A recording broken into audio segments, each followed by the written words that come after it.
25 years. He had it all. But this is to be the last time he will walk down the aisle to get into the ring in boxing trunks and robe. More than the greatest boxer of all time, he was the idol whose every move in and out of the ring showed what black pride really meant. On this memorable night of December 10th, 1965, this extraordinary, this exuberant, this flamboyant farewell to boxing was his perfect curtain call.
Presently, Ray has placed his boxing legend gently aside.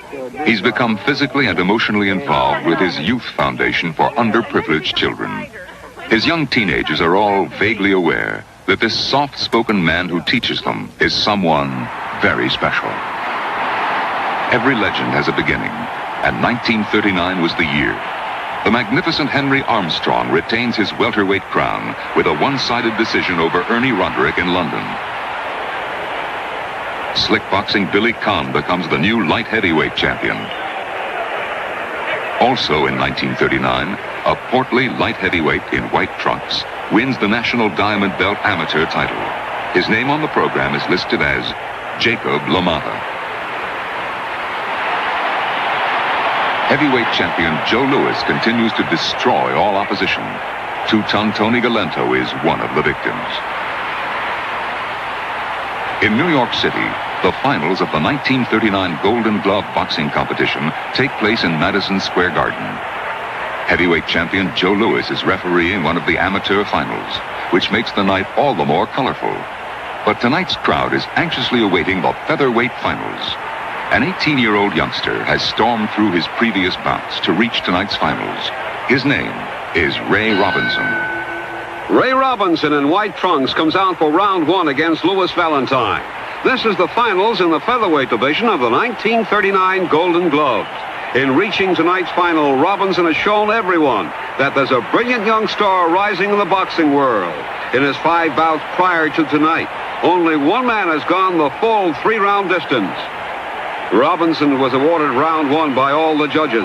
Here in round two, Louis Valentine in black trunks is unable to cope with this fast-punching fighter. Although only 19, Robinson appears to have a boxing finesse far beyond his years.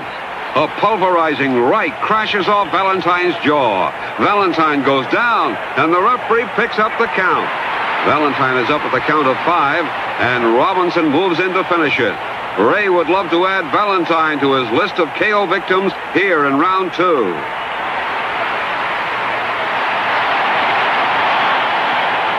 In round three, it's all Ray Robinson. Louis Valentine in dark trunks has shown tremendous courage, hanging in there with one of the most vicious punching amateurs ever seen in Golden Glove competition. The referee separates the two fighters. Ray has impressed everyone with his masterful boxing. 19-year-old Ray Robinson is awarded a unanimous decision over a game Louis Valentine and wins the featherweight division of the 1939 Golden Glove. It's now 1940. The legendary Manasseh Mauler, Jack Dempsey, and Jess Willard, much older now, repeat their 1919 heavyweight championship fight of 21 years ago. Well, almost. Joe Louis still reigns supreme as heavyweight champion, demolishing all opposition. And like many sports idols before him, Joe stars in a movie. He portrays himself in a rags-to-riches story so characteristic of the time. I want to get ahead and be somebody and do things for Mama and Papa. It's apparent that Cagney and Bogart have nothing to worry about. The 1940 Golden Gloves is in full swing at Madison Square Garden. The next event is the semi-final of the 135-pound lightweight open class. Ray Robinson is wearing white trunks. Tony Ancona is in black. Robinson all over Ancona here in round one. Ancona is getting hit with everything in the book.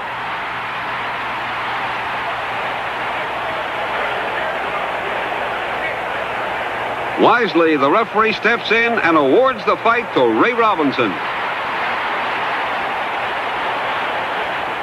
30 days later, the lightweight finals, Robinson versus Andy Nonell. A short right and a push sends Robinson to one knee. He is up immediately and the fight continues. Both fighters want that first place trophy, and throwing leather is the way to get it.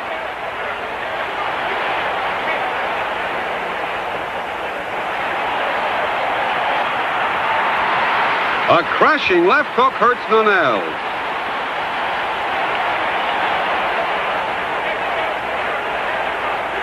A dynamite combination sends Nonell's crumbling to the canvas. The bell ends this exciting round one. Here in round two, Robinson will be looking to end it. A blistering combination drops Nonell's again. A final crushing right spells the end and earns Ray the 1940 Golden Gloves Lightweight Championship. A few months after his Golden Glove victory, Ray turns professional and begins his career as a welterweight. In his pro debut, he scores a second-round knockout over Ray Escoveria. Fighting only 6-round preliminaries, Ray records 20 knockouts in his first 28 fights. Fritzy Zivik.